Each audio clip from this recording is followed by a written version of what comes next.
तोंड बाहेर, पाय मोकळे, हात मोकळे, आणि चालली अशी अशी करून पोरगा तिकडे बाहेर बघते. तिचे पण 2 हात मोकळे. मी ठाण्याला जेव्हा सकाळी मॉर्निंग वॉकला जातो किंवा संध्याकाळी इव्हिनिंगला किंवा रात्री पण सायंकाळी चालायला जातो तेव्हा अशा काय मी बघितलेत मम्म्या की पोटाशी, म्हणजे असं नाही मुलाला जर मुलाचं तोंड बाहेर. बघा मी काय सांगतोय. आता मला सांगा, या छोट्याशा मुलाचं जर आईनं आपल्या समोरचं तोंड जर बाहेरच्या दिशेला केलं तर मोठ्यापणी ते लहान मूल मोठे झाल्यानंतर ते लहान मूल आपल्या आईला जवळ घेईल का हो? लहानपणी आईनं मुलाला जवळ घेतलं नाही तर मोठ्यापणी मुलगा आईला वृद्धाश्रमात पाठवणार. मातृभक्त. छत्रपती शिवाजी महाराज मातृभक्त होते, पितृभक्त होते आणि गुरुभक्त होते. केवढा मोठा प्रश्न आहे. इथं हे मंडळी आहेत का, पूरक आहेत ना इथं बसलेले, ते ऐकत असतील तर बघा.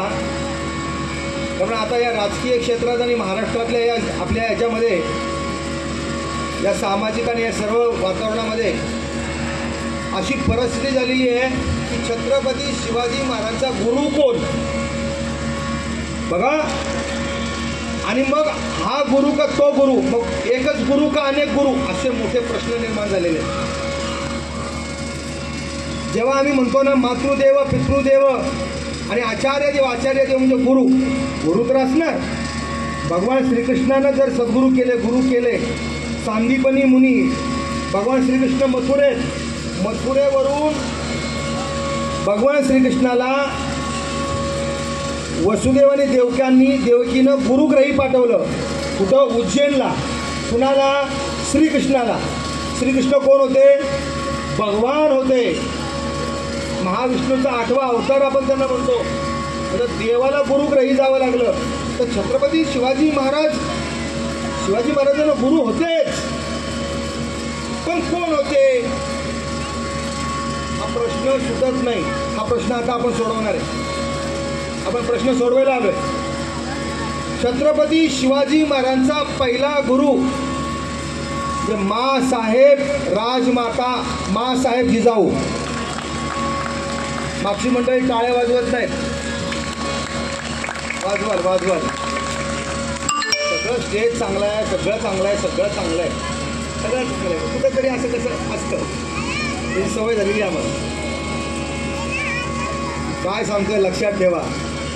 छत्रपती शिवाजी महाराजांचा पहिला गुरु जन्मदाती आई म्हणजे राजमाता माँसाहेब जिजाऊ, पहिला गुरु. दुसरा गुरु दादोजी कोंडदेव. टाळ्या वाजवायच्या, टाळ्या पण वाजवायच्या, पाय पण हलवायचे, म्हणजे मच्छर पण त्रास देत नाही. दोन्ही कामं होतात. कारण मी बसलोय तिथं, अनुभव घेतला म्हणून म्हणतो. पहिला गुरु माँसाहेब राजमाता जिजाऊ. दुसरा गुरु कोण? दादोजी कोंडदेव. तिसरा गुरु मी काहीतरी चिंतन केलंय म्हणून मी सांगतोय बरं का, इथं सद्गुरूच्या व्यासपीठावर मी बसलोय. तिसरा गुरु कोण असेल तर जगद्वंद्य जगद्गुरु श्री तुकोबाराय तिसरा गुरु.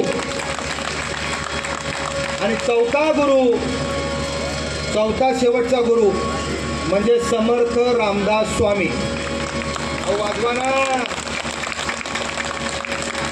आता मला सांगा, एवढ्या मोठ्या बलाढ्य छत्रपती शिवाजी महाराजांवर आलेल्या संकटांना मात करण्यासाठी एक गुरु कुठेतरी कामी येईल का हो? एक गुरु पुरेल का? बघा मी काय सांगतोय.